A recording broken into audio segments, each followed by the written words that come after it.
ગરબડા તાલુકાના મોરિયાળા ગામે 5 મકાનમાં લાગ્યા આગ લાગતા 5 મકાનો બળી ખાક। આગ ઓલવા માટે ફાયર બ્રિગેડની લેવાઈ મદદ। 2 ફાયર બ્રિગેડની ગાડીઓ દ્વારા આગ પર મેળવાયો કાબુ। આગમાં 5 ઘર તેમજ ઘર વકરીનો સામાન બળી ખાક। આગની ઝપેટમાં મૂંગા પશુના મોં, જેમાં 4 બકરા, 1 ગાય અને 3 વાછરડા બળી ખાક તેમજ 2 મોટરસાયકલ પણ બળી ખાક। આગ કયા કારણસર લાગી તે કારણ હજુ અકબંધ। રિપોર્ટર ધવલ પરમાર, દાહોદ।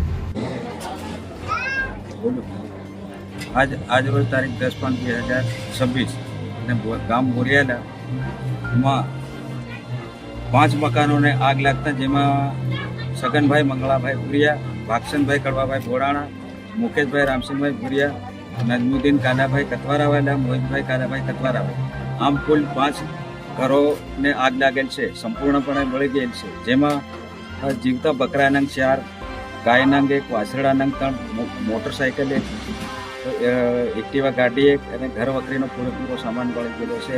અનાજ, કપડાં, રોકડ રકમ વગેરેનું નુકસાન થયેલ છે। આપનું નામ? મારું નામ રતનસિંહ વસંતજી પરમાર, ગામ બોરિયાલા।